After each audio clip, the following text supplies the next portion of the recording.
we stole deals from the future. 2020 to 2025, that 5-year window, we will sell an average number of houses for a normal price. We just did it all in the first 2 years.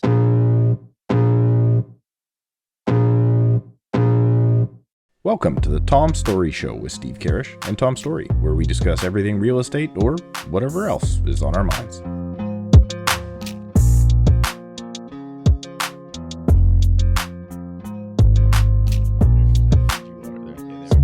This episode of the Tom They're going to Storey send you Show a is case of brought to you Fiji by- water. Okay, ready? Let me get my Stella in here. 3, 2, 1. Welcome back to another episode of the Tom Storey Show. We continue to do the trend of getting together in person because Steve is in Toronto, like I said, his favorite city in Canada. If you're watching on YouTube, at this point, hopefully we've already passed that 1,000 subscriber mark.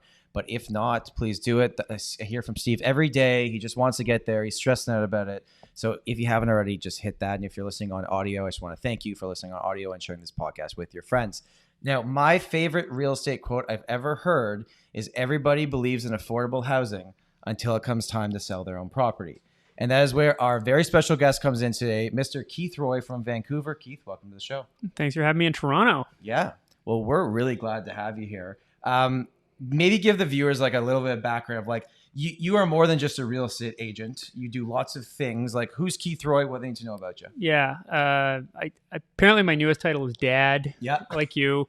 So I have a 2.5-year-old with Stephanie. We live in Vancouver. I've been in real estate for 16 years in the city of Vancouver. I don't like traffic or bridges or suburbs, so I try and stick pretty close to home. Welcome as our first official Vancouver insider. Yes. Because I am our fake Vancouver you insider. are not from Vancouver. You are from an hour outside of Vancouver on a good day. Is it that far? It's 35 minutes. It's fine. Yeah, everybody Keith from just Surrey doesn't know where it is. Everybody from Surrey says that. They're like, "Oh, it's just 35 minutes." It takes me 35 minutes to drive across Vancouver. There's no way it's 35 minutes to Surrey. Well, we don't go to the deep side, the west side. Yeah, let's talk about Keith. Sorry. So let's go back to that. So real estate 16 years. I own a number of multifamily units in the city as well, and I do a lot of speaking and training in the real estate space. I've spoken and trained on 5 continents around the globe in different capacities. So I'm all things real estate. I'm all in. You're all in real estate. Now, one of the things that we have in common that I think Steve will get there soon is that you've also you're like one of the only other people I know that's done a ton of media throughout your career, where you go on TV and you talk about it. And I've always found where like when there's things shifting in the market, they want to talk to you more because there's always a news story and then it goes quiet for 4 to 5 months and then it picks up again. What's your relationship been with the media the last little while? Have you been speaking to them? Like, what's going on with that? So the media conversation in Vancouver is primarily regulatory. Okay. The jurisdiction in British Columbia really likes regulating everything to do with real estate. If you want to know the future of, and this is more a message for realtors, if you want to know the future of how the industry is going to be governed in North America, look to British Columbia. It's easily the most heavily regulated jurisdiction in North America. Because Vancouver, and because the Lower Mainland, because the left coast. Yeah, we love government. We love government intervention, but it's really because prices are so high, land is in such scarce supply. The Lower Mainland, we've got mountains on the north, ocean on the west, border on the south, mountains in the east, and then like 70% of the land in there is agricultural land reserve. Right. So prices have gone astronomically high, more than Toronto, more than anywhere else, right? Vancouver's always at the list of where the bubble is in the world. And so the government's constantly trying to make that better for people through regulation. Also, when you've got a Wild West environment like British Columbia where prices are so high and there's so much at stake, you have bad actors.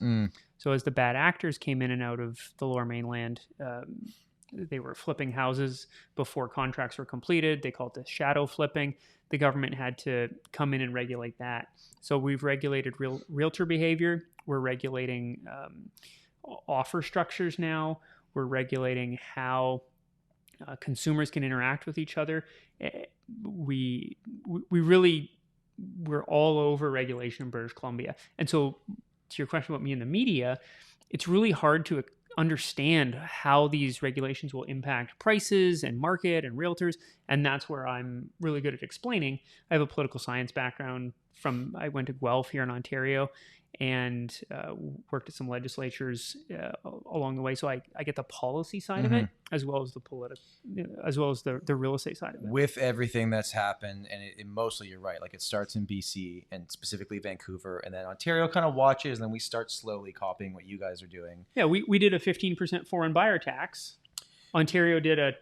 We actually just went up to 25 like 2 weeks ago. So we went up to 20, and then you went up to 25. So Doug Ford had the headline, highest in Canada, a couple weeks before we're banning foreign buyers. Which makes no sense, yeah. Right? I was actually wondering about that when they announced it. I'm like, wait, I thought just it wasn't allowed anymore. Yeah, that was Doug Ford stealing Justin Trudeau's thunder.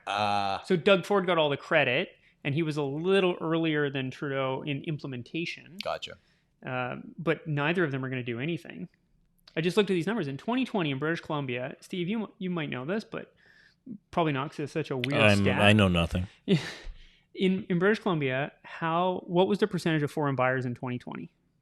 I guess, 5-10%? Under 5. 1.3. Yeah. Wait, how is that tracked even? Like, how do we know? Because in British Columbia, you have to pay the tax. Of who if paid you're the a foreign tax? buyer. Okay. So we know who paid the tax. So how many deals people are. sent money to family that live in? So That's what people are going to ask, right? Back to British Columbia regulation. We have the Landowner Transparency Act. LOTA, which comes into effect actually, we're filming here in late November. The end of November, all the LOTA filings have to be in, and you have to register with the government who the beneficial owner of the property is. It's like wide open season on real estate as an industry in British Columbia all the time. Think about that, Tom. That's beneficial owner.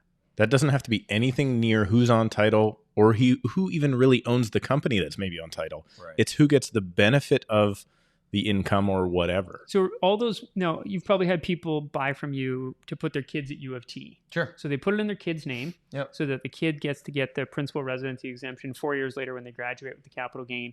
But the understanding is the kid's going to give the money back to mom and dad at the end of it. Sure. Right?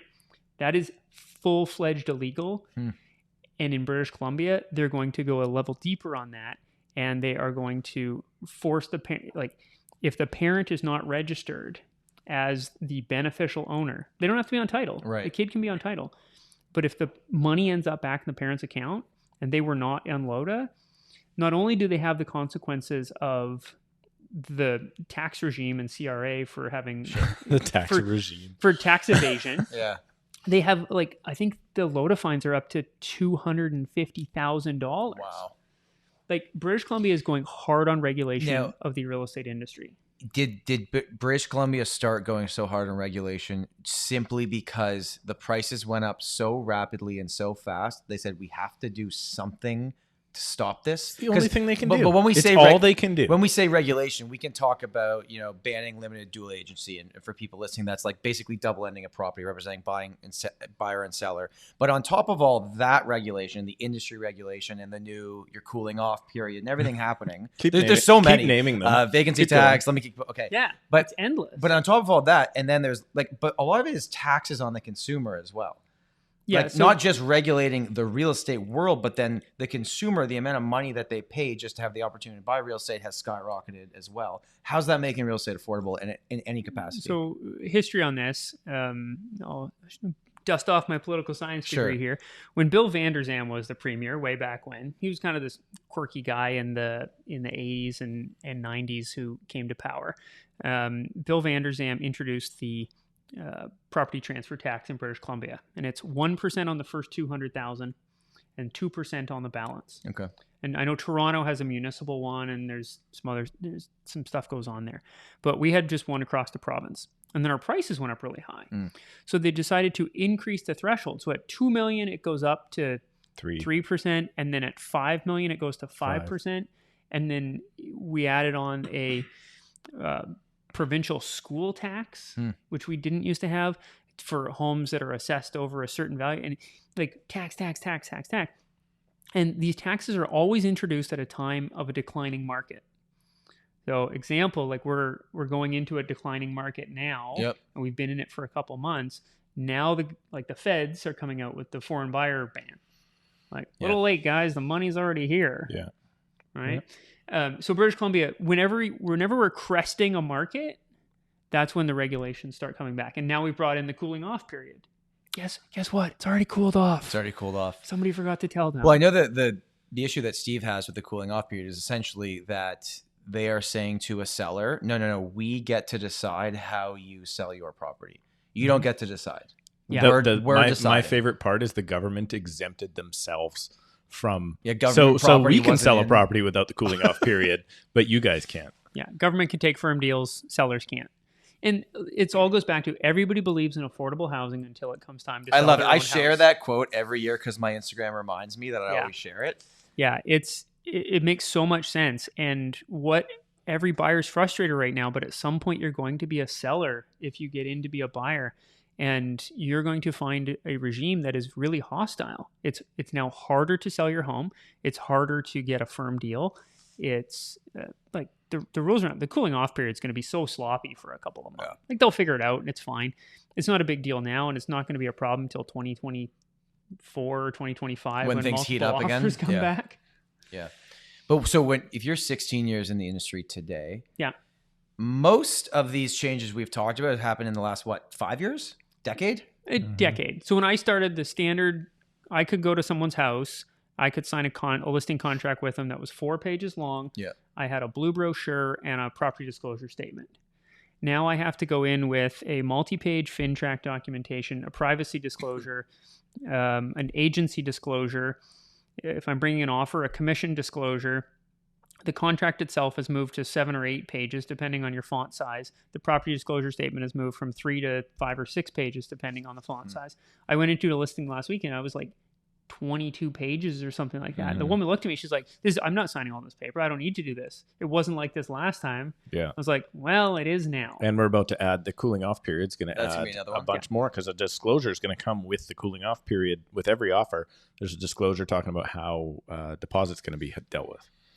This episode of the Tom Storey Show is brought to you by the YouTube for Real Estate video course. Are you interested in creating an engaging, value-driven YouTube channel to help educate your client base on real estate in your market, as well as introduce a new revenue stream to your business? Perhaps you've already created a YouTube channel, but are struggling to gain viewership and the subscribers you are looking for. The YouTube for Real Estate course will provide you with proven tips and strategies on how to create and cultivate an engaging YouTube channel, as well as how to optimize your channel, resulting in higher viewership, subscribers, and yes, deals. But that's not it. I implemented YouTube in my business in early 2021, and it has easily been the best marketing source for meeting new clients that I have ever had in my business, period. Better than expensive geo-farming, internet marketing, and open houses combined. And now it even rivals my repeat and referral business. If you would like to learn all the tips and tricks for meeting new clients using YouTube, simply go to Video Course Login or click the link in the description below and sign up for the YouTube for Real Estate course today and learn a year's worth of my painstaking research of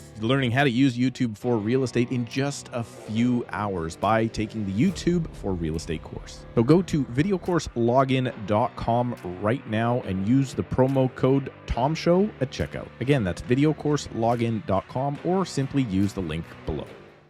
It's insanity. We have a It whole is- disclosure regime in British Columbia. Yeah. and the Is it possible to over disclose? Well, Here's the thing. Nobody cares because they look at the document that says the dates and the price for their property. And then you're like, oh, by the way, I have to tell you about all this other stuff. And they're like, yeah, I don't really care. Like, whatever. Like, I know how much. We already agreed to how much you get paid. I don't care about all these extra levels. They just don't. They zone out. They gloss over. They're like, I don't want to even know about this. When am I leaving? How long are the conditions? What's the price I'm getting? That's all they want to know. in 2016, I picked a fight with the real estate board Okay. over some disclosure issues because I believe we should be disclosing more things as an industry to the consumer. All right. Yeah. This was all at the same time that the regulation of real estate in British Columbia was taken away from realtors and handed back to the provincial government, which has handed it off 2 more times to first the superintendent of real estate and now the British Columbia Financial Services Association. But I think we should be disclosing more as an industry of the right things. I think that real estate boards should be publishing the discipline decisions of realtors. Do they not? The province does it. So Okay. the regulator does it. Right. If you breach part of the Real Estate Services Act and you're fined under that regime that gets disclosed. But if you commit an offense inside of the real estate board, so I run bad multiple offers and your client is heavily disadvantaged in the multiple offers because I sold it to the guy in my office who I happen to refer my client to. Right. The guy, so a consumer comes in off the street. I can't help them. I refer them to a guy in my office. I happen to make it work that they get the multiple offer win. Your client's disadvantaged in that situation. Rules weren't fair. I broke the rules. Maybe I'm caught. If I'm caught, I go to the real estate board. There's kind of a tribunal set up. I'm punished. I'm fined. That's not made public. And that's it. And then it's done with. It's done with. Okay. So the consumer doesn't know, right? So I'm a big advocate of disclosure because I think the consumer deserves to know who the bad actors are.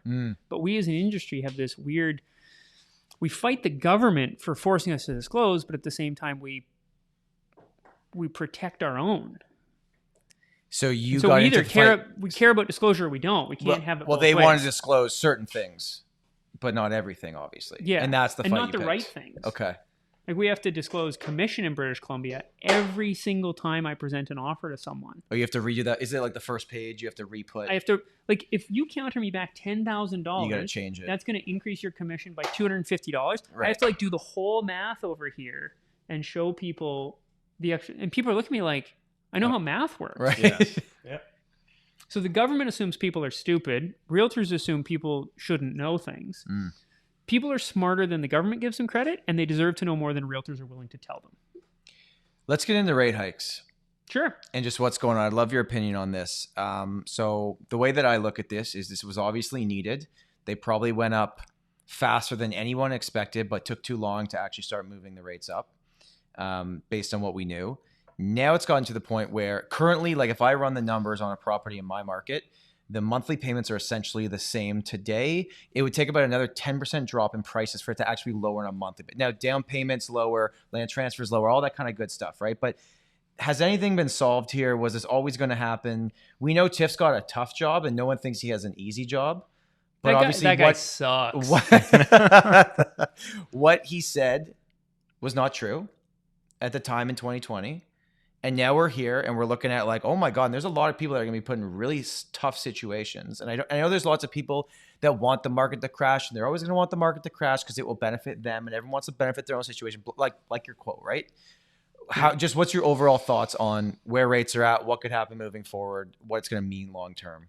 I think that the Bank of Canada overreacted to COVID. I said it at the time. Now they're overreacting in the other direction. They've just been flailing back and forth. I mean, I'll give Pierre Poilievre credit for this. He was talking about inflation, and the Bank of Canada's answer was, we're worried about deflation. And you could see that the bank just didn't really have a grasp on this. Everybody fell into this COVID vortex and just overspent and underworked, and the whole thing was crazy. So we swung way too far. We're swinging back too far. This is, in my estimation, also an overcorrection. My current projection, and I'm completely unqualified to give it because I'm a realtor, not a mortgage broker. That's what makes you a guest on this show. Yeah. Welcome. Oh yeah, I remember that from the sign-in waiver. Are you qualified? No. I am not. Okay, you're on. So I think rates will go up again. And again, we're recording end of November, early December. I think rates will go up again, and then they're going to level there. And the banks will actually start a mortgage war in the spring like they always do.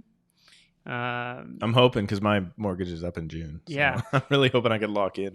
So rates level off and come down a bit. It seems like the current rate is kind of baked in the next hike, whatever it is. Our market is the same as Toronto. The prices have come down exactly the amount that the interest rate affordability has affected it. It's almost identical to It's almost like there's a GDS and TDS that you have to qualify under. Yeah. So what I think happened is buyers are looking at it and saying, I like that condo. I just can't afford it anymore because my affordability went down. And some of the sellers recognize that and they're selling at that price. But most of the sellers are looking at it and saying, you know what? 6 months ago, my place was worth so much more money. I'm just going to wait till the next cycle up. Might be a while. Fine. Yeah. Where else on a principal residency, if we're talking about Toronto, Sure. hundreds of thousands of dollars, $300,000 to $500,000 is probably the price drop on that from spread. Where else can you make $300,000 to $500,000 in 4 years tax free? It's like, if you figure it out, let me know. Yeah. And so at that point, and we've had this I can phenomenon. tell you a few things, but not while we're That's because you're from Surrey. We've had this phenomenon in Vancouver for a number of years. It used to only be West Vancouver, but now it affects Vancouver, and it's starting to eke out to the suburbs. When the market would slow down in the Lower Mainland, West Vancouver, the prices never really dropped. The volume just ended. Yeah. People just stopped buying and selling because every house was $3 to $5 million. I'm talking about like the British properties, like the big views. This is like fancy West Vancouver. And then the west side of Vancouver prices came up. Average price of a typical house price is like $3 million. Land's like 2.2, 2.3. So if you have a $3 million asset and it drops $300,000, you're not struggling. No. You might be willing to sell it because you're going to buy another asset or something. But you can wait that out. So as all these markets hit the higher prices, most of Toronto, Vancouver, some of the immediate suburbs, a lot of people are just like, I'm going to wait this out. So there's a wait out approach that's happening now that hasn't happened in the last cycles. In Vancouver numbers, September and October, October had more sales than September, but September and October were respectively their lowest and second lowest months for number of sales. Transaction volume. But both of them were the lowest number for new listings. And so supply has fallen with demand because the good times weren't that far away. And if the rates come down in the spring and kind of level off a bit. When we say rates come down in the spring, so going from 5.5 to 4.5, or is it a real drop? No, it's like back to where we are today. So they're going up and back down. Okay, all right. But it's going to feel different because you've already gone over the hump. Right. On the way so up the roller 5.5, they're coaster. going to go to 6.5, probably back down to 5.5, something like that. I think we settle in around 5. Yeah. That makes sense, right? Like most of my career, that's kind of been the number. Yeah. Do you do much in West Van though? Because when I looked at the numbers for I believe the city of West Vancouver, when Surrey was up 40%, let's call it year over year, in February of this last year. Volume or prices? Prices. I think West Vancouver was down 2% year over year. Yeah. So they didn't even move. But is that because there's so few sales that it's... No, this is another phenomenon on the west side of Vancouver. Once you hit the... I haven't quite figured out if it's $4 or $5 million, but once you hit that $4 or $5 million threshold, there's no more growth in the market. It's just an asset that someone holds. It's part of a larger portfolio of global assets, and they might live in that particular asset. They might rent it out, but it's just a place where that asset is safe. The $4 million house is still worth $4 million. It might just not be sellable inside of a 2-week window like it used to be. Mm-hmm. So West Vancouver, my read on it, and I'm by no means an expert there, is you've just got people holding assets there. That translated as prices rose over the last couple of years to the west side of Vancouver. I've got clients with $5 million houses that they bought in 2017 that are still $5 million houses today. I thought there was just a lot of there's a bunch of people that would have come out to Surrey or to Abbotsford or to Chilliwack and invest, and they're really high leverage or whatever. You're not investing. Yeah, the second property owner is not investing in a West Vancouver. No. A $4 million detached home. So it's not going to impact it. So it's not going to. But if you can take a $900,000 Surrey house and then at 1.4 it doesn't look that bad, let's finance it, and now we're a real estate investor. I think that's what drove a good portion of the market. Yeah, and a lot of them are real estate investors because they have one $5 million asset that they've leveraged. The $5 million house in Vancouver is not going to go to 5.5 as quickly as the $1 million house in Surrey goes to 1.5. Mm-hmm. So I've got less money at risk and I've got more room to grow. But you just hit a cap of people who can afford these houses and the fundamentals of them.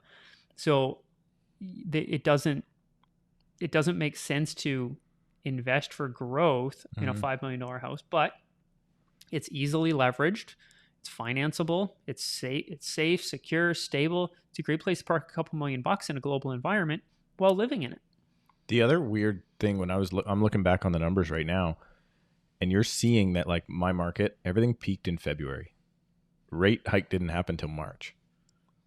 Oh, so we peaked March, April. Yeah, Yeah, because prices and volume. We Ours definitely were February for 2 asset classes and March for the other. We definitely were February, and it was just like, oh, maybe we didn't even need half of the rate increases that we got. Right? Like we could have maybe maintained at those crazy because new the prices. first 2 rate hikes were what, 25s? Or did they go? I think they were 225s, weren't they? Or 50 right away? Either way, it wasn't a 1 out the gate. Yeah. Oh, it was 25 and then a 50, and then a 1. And that 1 was the light switch on the Surrey market. It was like, good night. See you guys in 30 days. We'll think about if you want to ever buy and sell again. It was the craziness. But I don't think it was needed. Well, obviously it was needed to some degree, right? But I don't think like the market had peaked already. You're a little narrow in your focus in real estate, and obviously interest rates affect primarily real estate. Yeah. But we needed to stop the credit lines. We need to, like all the things need to. Everybody just needs to calm down and stop spending all the money the government gave you. Mm-hmm. Is this the only thing we can do though to fight inflation? It's the only tool the Bank of Canada has. Okay. And we don't really know at this point if it's even worked. Look, inflation is supply and demand. Yeah. So you can, and this one's interesting because the interest rates will curb the demand, but we still have a supply problem. And we're always going to in our markets. Well, from a housing standpoint, but an overall economic standpoint, we just need to work through a couple of the kinks in the system, right? I saw Benjamin Tall the other day on a presentation talking about this. He's like, shipping routes are starting to come back. China's been opening and shutting factories back and forth. I was listening to another podcast the other day that was explaining that car manufacturers are now just selling cars with missing parts. But they're missing small things. Like you hear the chip shortage. Well, Ford, the Ford Expedition the Ford Explorer couldn't get the chip that controlled the temperature in the back seat. So they were just not selling these cars because the kids in the back couldn't control it. And Ford's finally just like, ship them, just send them. We'll fix these in a year when the chip comes in. So that is starting to break a little bit. I'm seeing trucks are available on lots. I'm seeing financing deals at car lots again. Like it's starting to break through the system. But this is a supply-driven inflation, not necessarily demand-driven inflation. Do you think in 10 years from today, people will look back at this moment in time or now for the next 6 months and go like, wow, I had an opportunity to buy something and I didn't because of all the uncertainty, and now I'm mad about it? So in Vancouver, exclusive of the 80s when rates were in the 20s and everything went to hell, it's never been more than 5 years from peak to peak. That's the number. And the valley never lasts long. So in my career, 2008, we peaked in May 2008. We plummeted November 2008. We were in a trough till January. We started to climb again. By 2012, we were peaked again. We took another hit from July 2012 to December 2012. That 6-month window, prices on the west side of Vancouver went down like 20%. That didn't last long. We were back up at peak again by 2016. August 2016, the province brought in the foreign buyer tax. Everybody's like overnight, retroactive. Right. So even if you had a contract, if you didn't close it before that tax came in, like the next week, you were paying the foreign buyer tax. So chaos in the market. Yeah. And at the time, everybody believed foreigners were the problem. They were only 5%, but everybody believed they were the problem. So everybody acted in accordance with, they're shutting that down. Taps are done. Market's over. So we shut it down for another 6 months in 2016. We peaked again in 2020. We were on a good peak.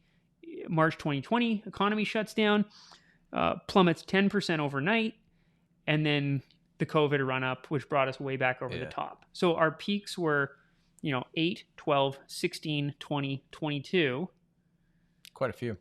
So now we got, 2026 is the next peak. How far did have price in Vancouver from February to today? How far have prices actually dropped? Like 11%. Yeah, so that's even less than Toronto. Like we're at like 18% for GTA. Yeah. Now some of that's volume driven. Like price is a lagging indicator. Right. So sales volume's a leading indicator. So which we've seen already is way down. Right. Like it's going to get worse. Yeah. Because the sales that I'm doing this week and last week, like they're going to pull everything down. But prices aren't. It's not like this catastrophic bloodbath.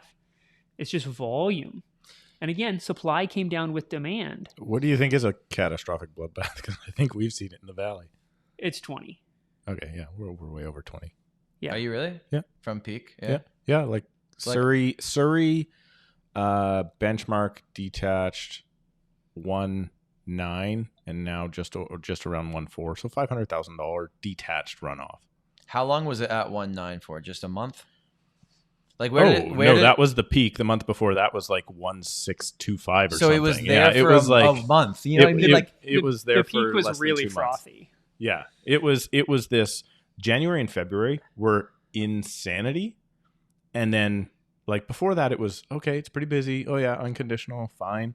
But January and February were like $300,000, $400,000, $500,000 over asking on everything. I wonder if you went back and looked like how many months was it at, like, 1.45, 1.5, 1.6, and then 1.9, and then 1.7. It was January and February. Because Surrey, this was Vancouver in the 2012 run on prices. You can get $1 million house to 1.5 pretty quick with a couple buyers and a little bit of supply. Vancouver, you can't get a $3 million house to $4 million in that same time span. It just doesn't grow as quickly. Vancouver is now a lot like West Van, where your baseline is just a higher price. I saw you post a video going over the fact that obviously the demand has come down. It's very clear in the sales numbers. But the supply of new listings, like we were at a 20-year low, the last numbers I saw. You were saying you're at the lowest you've ever been for those 2 months. Yeah. As we go into 2023, when all these listings that are on the market that are stale will come off as we head into Christmas and New Year's and everything. Yeah. Are we going to start next year and be looking around like, guys, where's all the listings? Like, are you talking to sellers that are coming out early next year? So Because I am, but it's not as many as normal. Yeah, I thought it was going to happen in September. Yeah. Right? We were all waiting for the September inventory because the summer was pretty dry on inventory.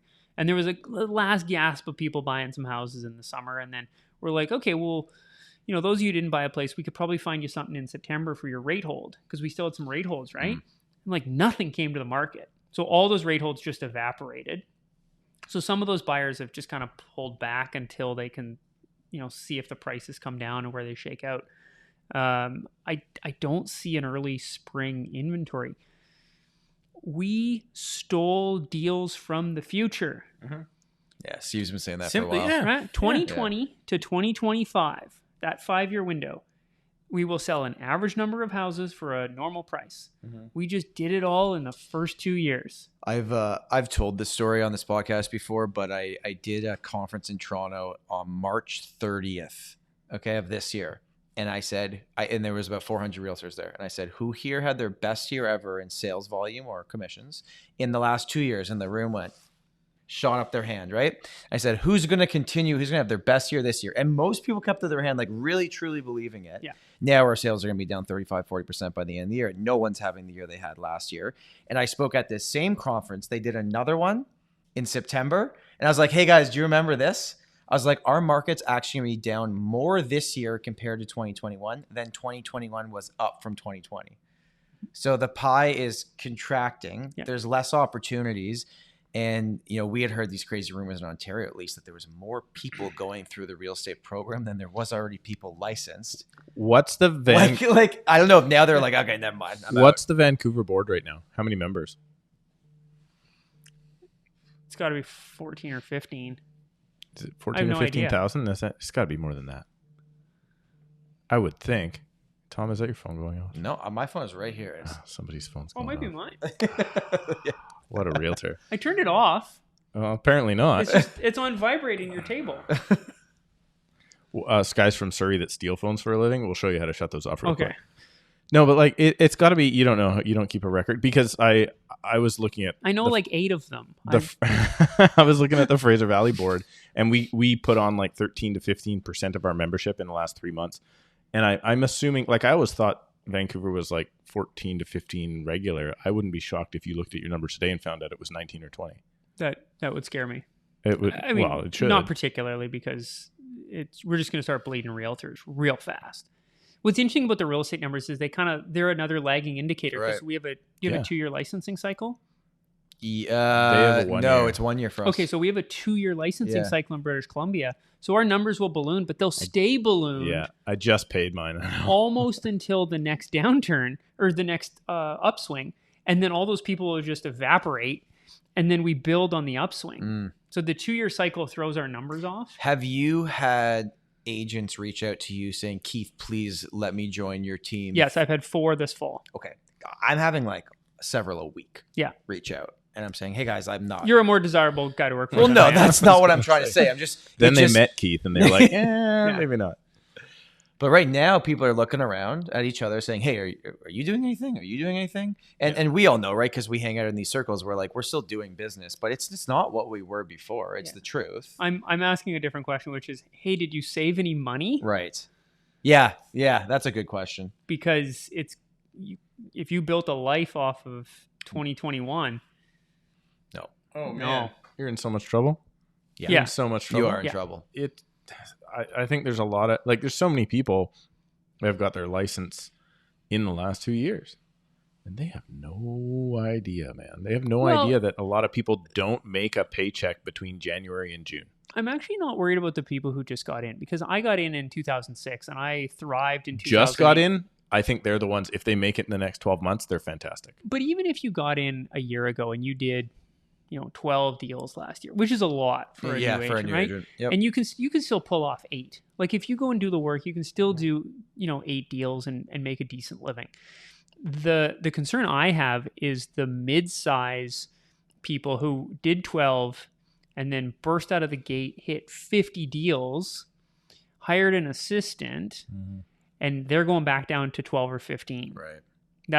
Those are the agents I'm really concerned about, because a lot of them are really good agents, but they got to ride a wave and they don't have the underpinning of a team structure. My team will sell about 100 homes a year, give or take. Some years more, some years less. This year will probably be a little bit less. But we'll survive because once you're at kind of that 100 marker over and under as a team, you've just got a bit of a self-fulfilling business. There's referrals and people and you've got some neighborhood credibility, whatever it is. But if you went from, as an agent, 10 deals to 30 deals, you're in for a world of hurt, because there just isn't 30 deals now.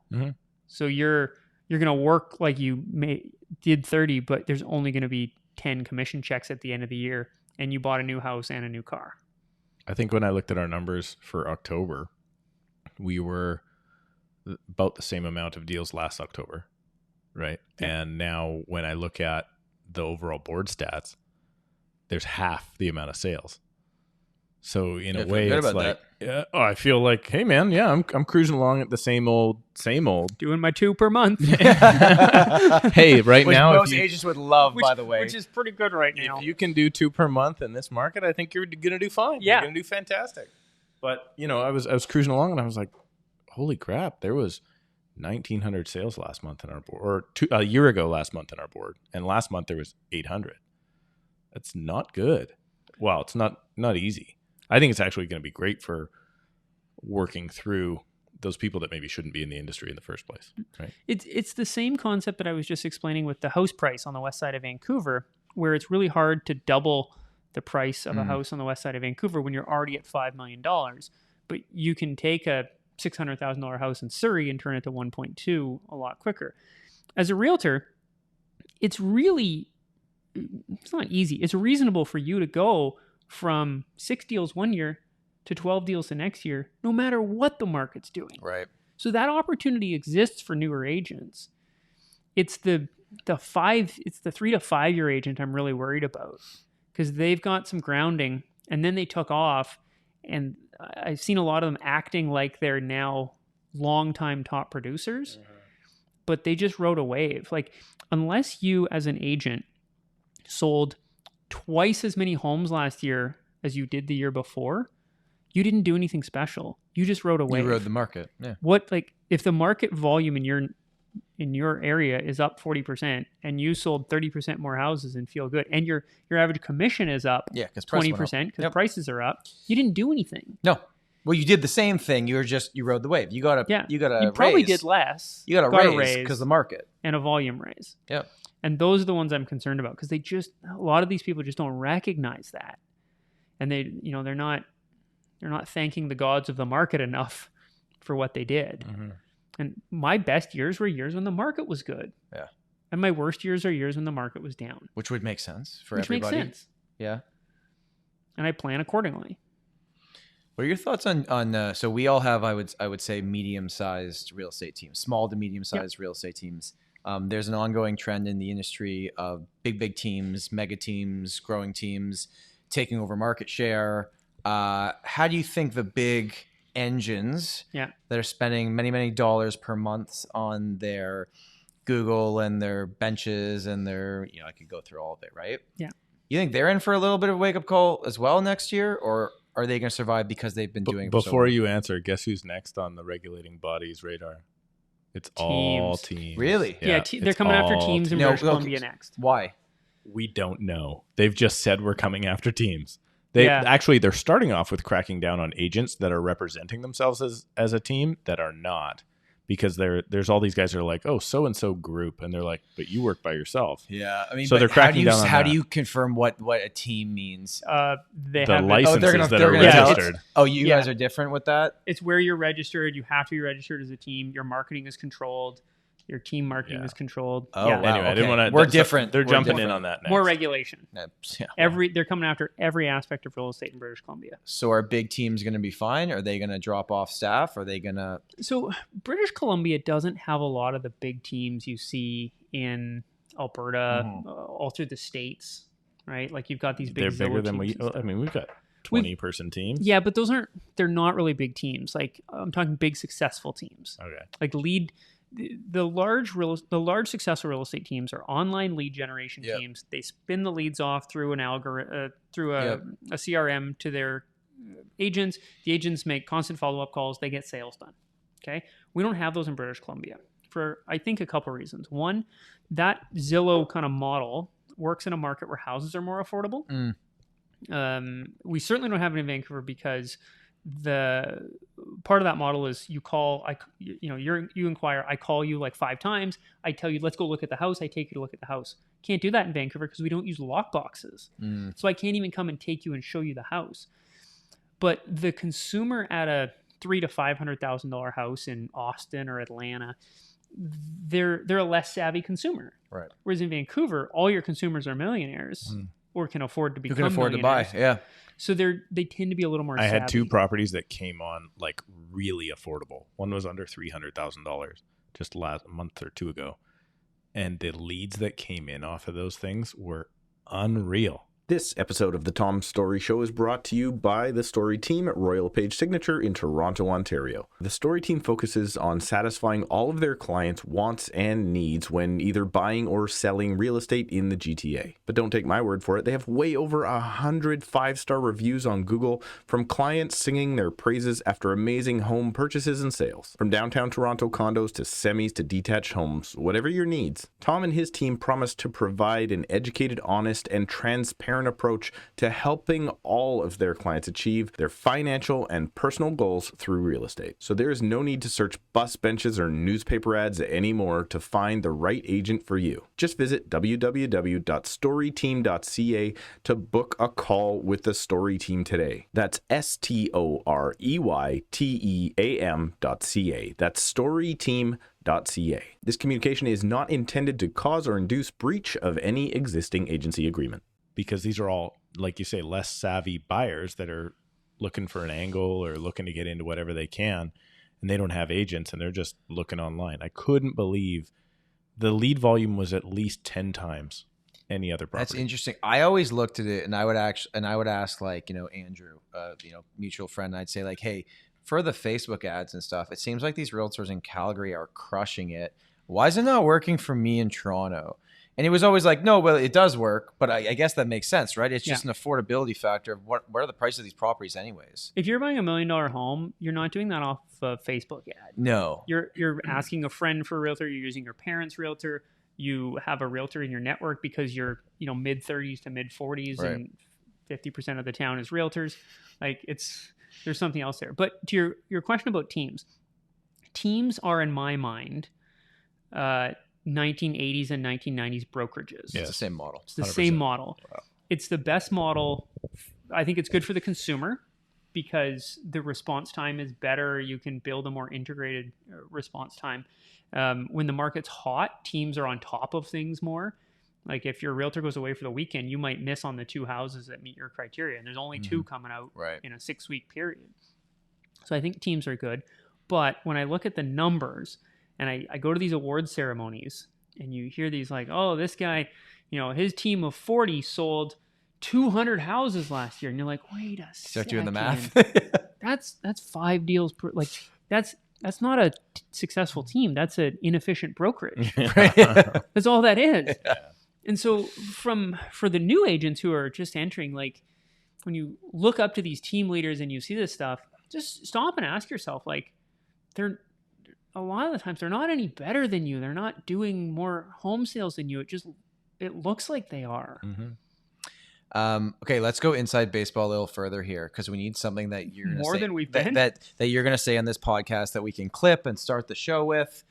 Okay, so cloud brokerages, MLM coming to real estate, downline models. Is it the future? Is it a moment in time?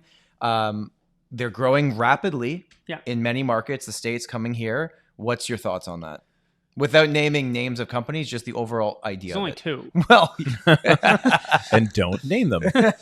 Because we all work for, we could say, legacy real estate brands is maybe a way to say it. They've been around. Yeah, Steve works for a very prominent independent British Columbia brand that I used to work for. Right. Great company, great reputation. We've been around 105 years. You work for a dominant Ontario and also national brand, and I work for the largest global brand in the world. Yeah. Like, those are 3 solid things.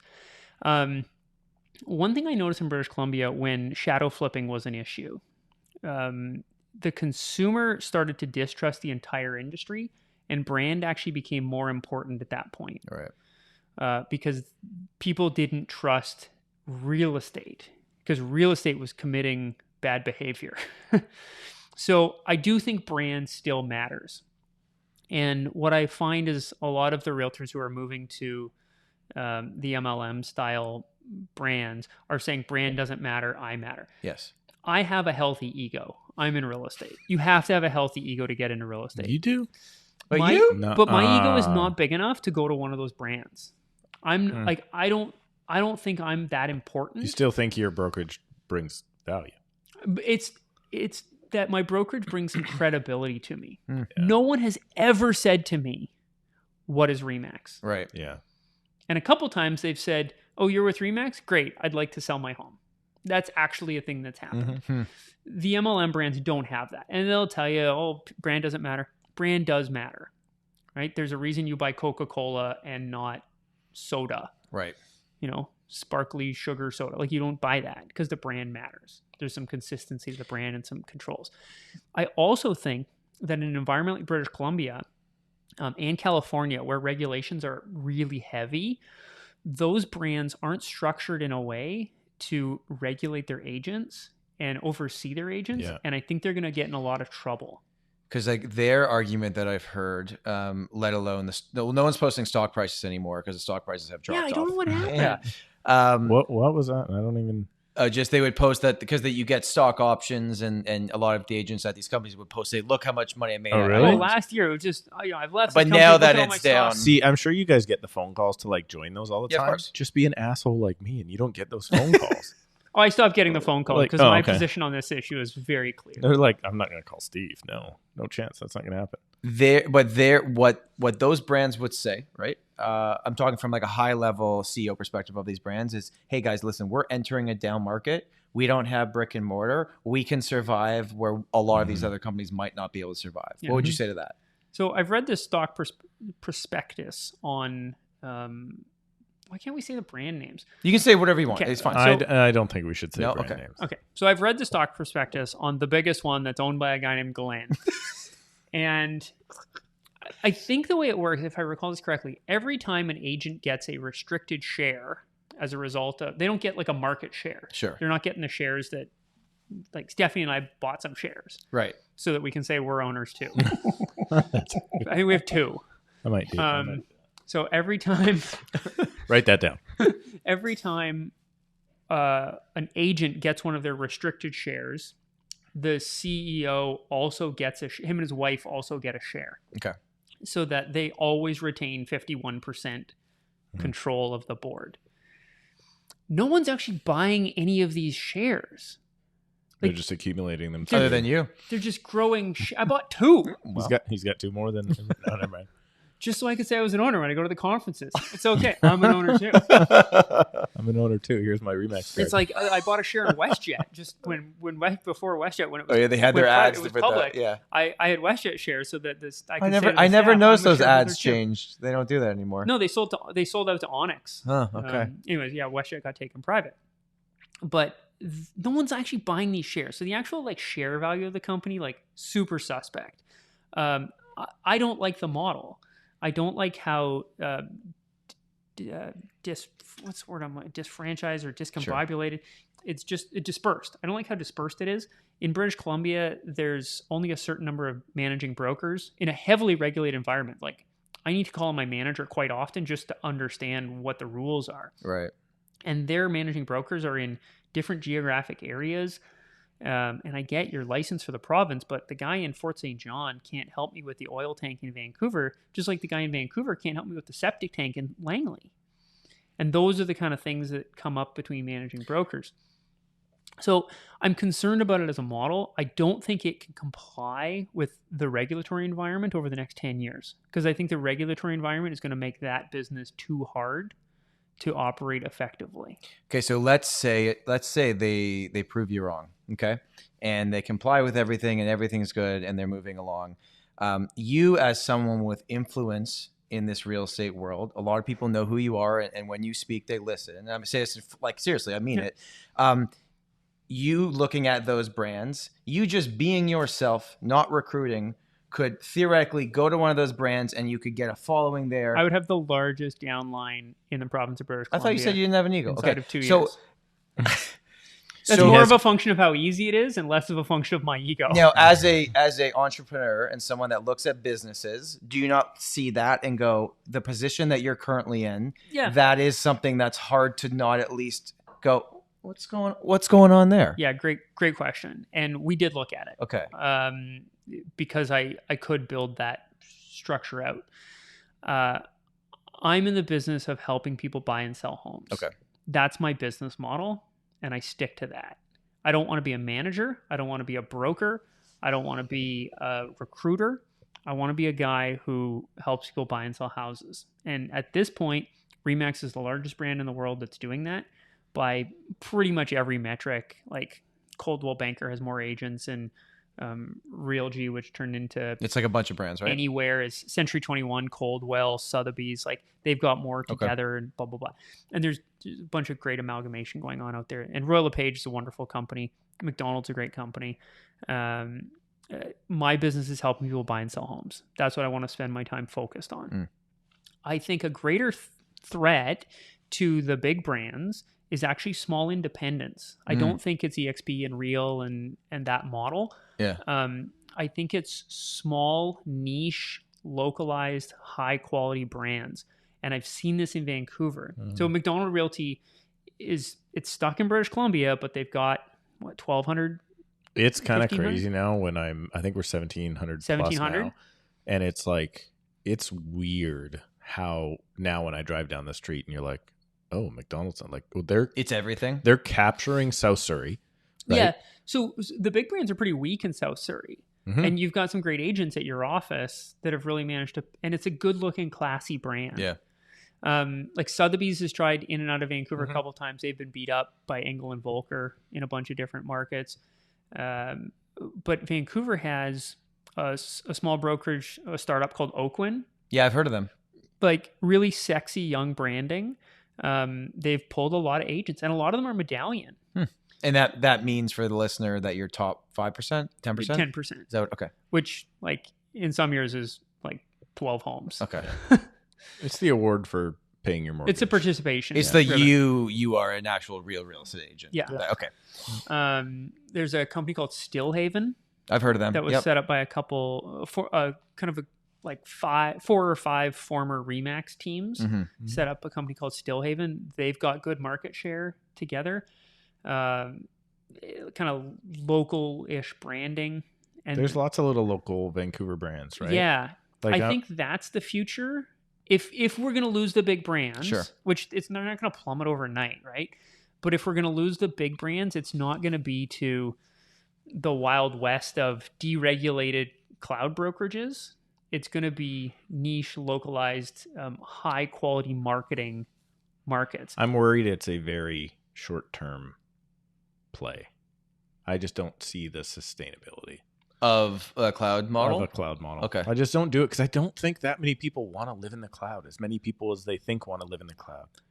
Right? I just don't think the metaverse is going to be the next place we're buying real estate. Well, I mean, you can still have an office you go to. You just have to rent it yourself. That's you know. There was a guy who put out a video, a Real agent, and I like the Real branding. I think they've done a phenomenal job. Yeah, I do Yeah, like it's your really branding. It's, as I understand it, Real is EXP without recruiting, but you can recruit quietly.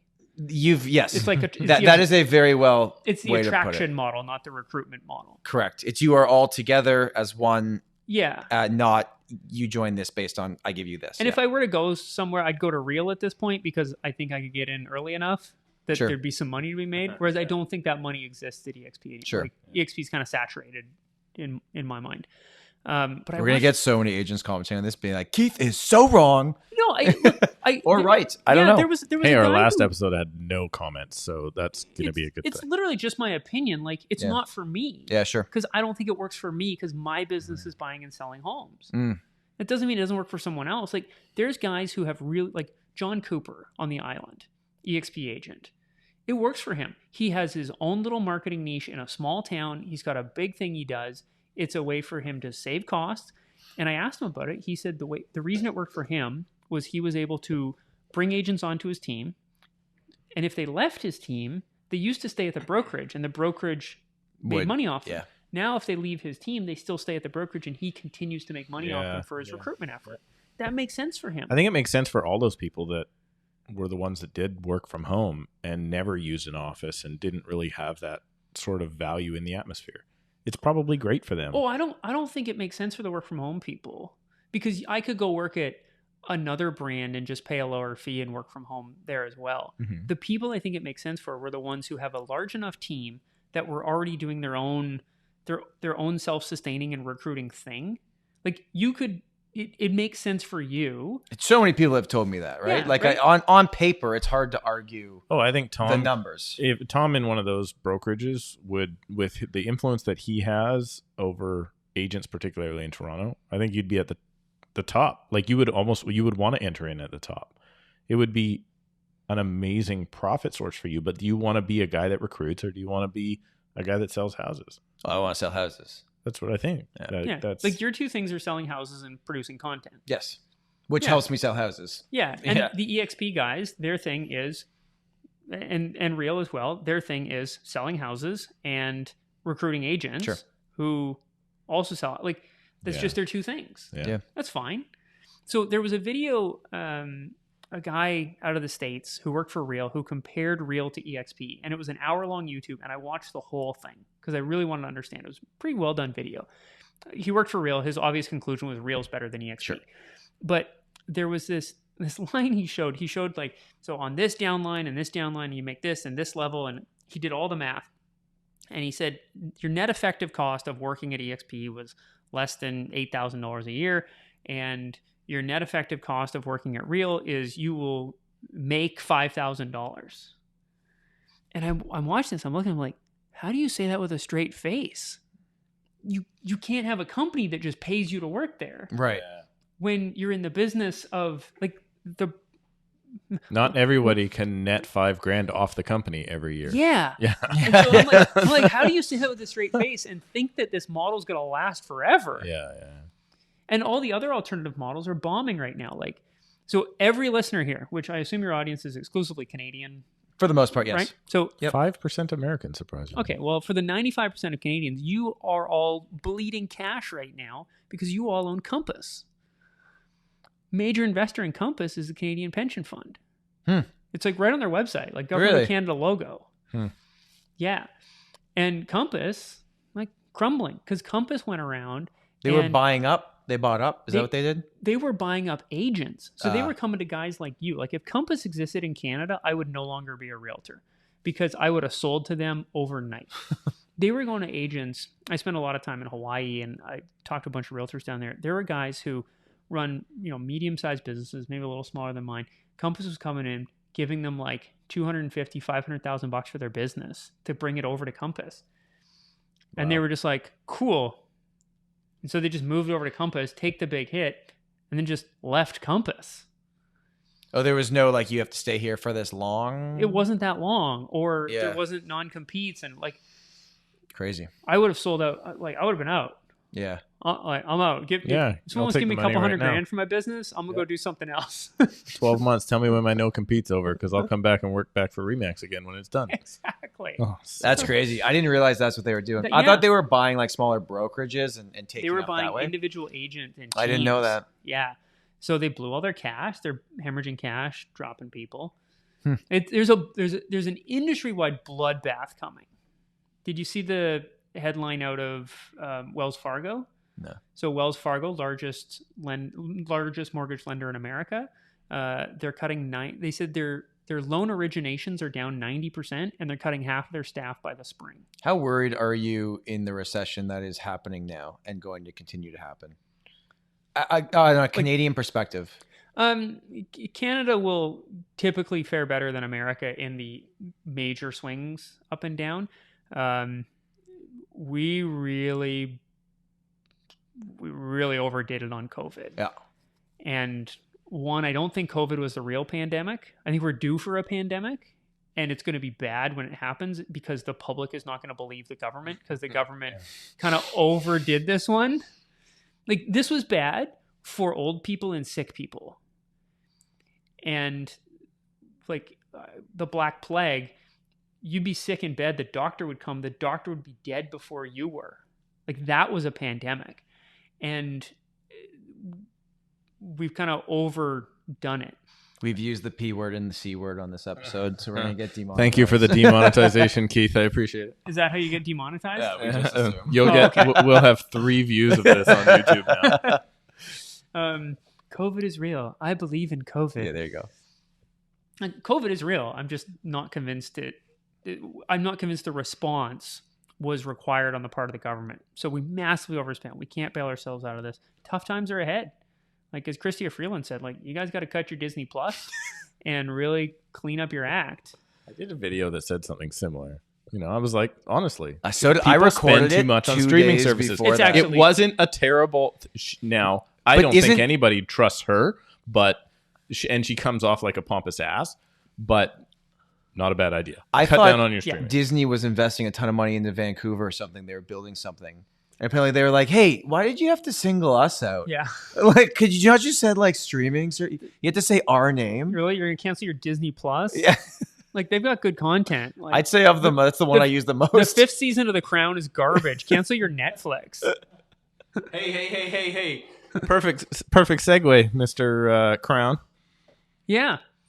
Did you know this about Keith? Did you know? He are you still the head? royal. Are you still the side hobby? Yeah. He's like a full-on monarchist. Okay, so I used to work at Queen's Park in Ontario for the Lieutenant Governor of Ontario. I'm also the spokesperson for the Monarchist League of Canada, an organization whose entire purpose is to promote and defend constitutional monarchy as a form of government, particularly over its Republican alternative like America. Canada and the United States are 2 countries founded at roughly the same time, with roughly the same geography, et cetera, and somehow those 2 countries are significantly different. That's not by accident. That is because of the type of government we have, which is constitutional monarchy, where the power is rooted in the crown, which is a nonpartisan, non-offensive institution that allows us to all come together, separate from the Republican alternative, like an elected president, where half the time, half the population is pissed off at the guy who's running the show. Mm-hmm. Do you think now, moving on with the monarch, and I know nothing about this stuff, so with the Queen passing, we had a queen, and we had a king. I know, yes. Now I know, Charles is in. So now, what did it work so well the last 96 years because she was the one?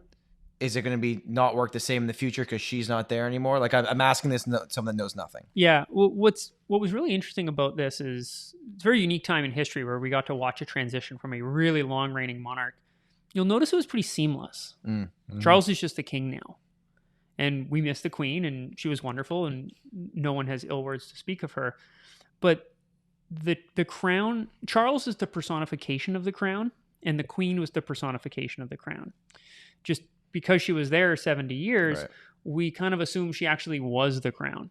And then we realized pretty quickly, oh, wait, the crown exists beyond the queen. And it will exist beyond Charles. I compare it when the Pope died, the first Pope that I had ever known, right? John Paul II. JP2. And it was like, oh, wasn't the only guy. Yeah. And then they There's still a really Pope. screwed up a few of the next ones, and then it was like, oh, okay, now we got a guy that Then we got seems to be super old like, Pope. yeah, And then we got super woke Pope. yeah. So there's, but it's strange I'm because also Catholic. because all of those, I mean, you for my whole life, the Queen was the only thing, and that was the same with the Pope at that time. And then the Pope passed. I'm like, oh man, there's going to be something different, and that's just a person representing a place, Yeah. and a position. It's not, that person is not the position. I mean, my analogy to this is like no one player on a sports team is bigger than the team, right? It's the same idea, right? Yeah. He's a fan of this team. Have you heard of them? The Maple somethings? The Maple Leafs. Maple Heard of them? Leafs. Yeah. The Have you heard of Marlies? these? I am. We're not going to go there. I'll let you know. I am a perfect 2-0. I've been to 2 Leafs games, and the Leafs won both times. Yeah. Oh, So Yeah. they should have me back. You should have me back as your official mascot or something. right. And you know what? I think he had a good time. I think Well, he that's good. actually enjoyed it. Live hockey's a good time. Yeah. Yeah. Yeah. We should wrap this up because we've been keeping you too long. You We've need to crested eat. an hour. Final thoughts. What's going through your mind right now? Is there anything you want people to know, to hear? What I've been telling people is, and this comes from a humble place for realtors who are struggling right now. Like you, we're all broke. I'm broke. You're broke. We all ran out of cash because the cash flow stopped. Okay, so a couple things need to happen for realtors. One, you need to recognize that you probably aren't poor, but you might be broke. Because most realtors were smart enough to buy some real estate in the way. They've got some rental, whatever it is, or they've got some money saved up somewhere. Times are tough. You may have to pull from savings. You may have to sell an asset. You may have to dip into your TFSA. God forbid your RSP. And I truly hope some of you save some money along the way. Because it's the cash flow part of this business is going to be very tough for 6 months. Mm-hmm. But do not pull back all your spending and stop doing the things you do, because it might come back quicker than you think. Yes. Yep. You just got to be ready to go out there and do it. And so, and I'm looking at my own budget and I'm thinking, like, do I cut staff? I hope none of them watched this long enough. I hope they all cut out at the half-hour mark. I'm looking at, farm areas. Do I cut it, or do I go to, every 2 months instead of every month? I was thinking about that too. Just to kind of drip it along. So you got to make some tough choices, but don't throw out the whole business side to like protect the household. Maybe you got to sell your car to keep investing in your business. And as a realtor, you're running a business, and think through headlines you see like Coca-Cola lost $2 billion in Q1. Well, how do they sustain that? Well, it's because they made $8 billion in the next 3 quarters. And so you're going to have to, times are tough. The sun is setting. You need to go back to some of the savings, and you might be driving your savings. You might be living in your savings. You might be wearing your savings. It might be on your girlfriend's hand.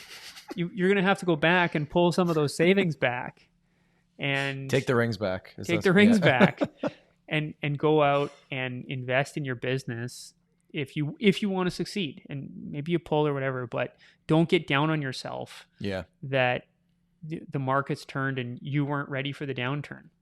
You haven't seen it before. Yeah. Well, I just want to say that you originally were like the OG real estate podcaster, right? Ran a multi-year podcast a couple years ago. You walked so we could run. Is that the saying? Yeah. Yeah. I'm not that much older than you. I refuse. He's younger than I am, but you so. did this earlier, right? Like you did this, built it up. And I think it's cool too, because you have such a good voice for this industry, and you're very well known within the industry and to your clients and in Vancouver. But I think, one of the things that me and Steve have talked to you about is like on the YouTube side of things, to have your channel grow because you have things to say that people need to hear. and I want to see you build that. Well, I appreciate the plug, and people can. Yeah. So what's the channel? It's your name? Yeah, it's Keith Roy. There is another Keith Roy, I want you to know. I know he's on Strava too. Okay, so whatever it is, I like Google Keith Roy, and then you and someone else came up. Yeah, so I'm not the guy on Strava. There used to be two stories. There used to be a guy in New York named Keith Roy who was a realtor, and I felt bad for him because he could not get any traction. And then there's a guy in Vancouver for a while named Keith Rowe, Asian guy. ROH was his last name. And I met him at a showing once, and I was like, whoa, alternate Asian Keith. This is crazy. So I used to run a show called the Unreal Estate Show. Yeah. The Vancouver Real Estate Show. So my YouTube channel is just coming out. We're starting to drip out some content. I've got a lot to say on things. I think I'm pretty smart when I say it. It'll certainly have some controversy, which is always enjoyable. And who's successful that's not somewhat polarizing? Yeah, nobody. If everybody, if people aren't Tom Storey was supposed to be your answer. Yeah. No, that was not. I was not setting that up for that. It's not me. We used to say, I worked in politics, right? And we used to say, if nobody's outside your event protesting you, you're not doing the right thing. Yeah. And that's how you know. Crazy. All right. Well, thank you for joining us. Steven, final thoughts for the viewers? Like and subscribe. Oh, yes. Thank you. Please do that. We will see you next Sunday. Thank you so much for watching and listening. I'm not sure which camera I'm supposed to be looking at here. Hopefully that one. They're both on you. One of them's not on me. Bye. Thank you. Thanks, Keith. That was awesome. That's fun.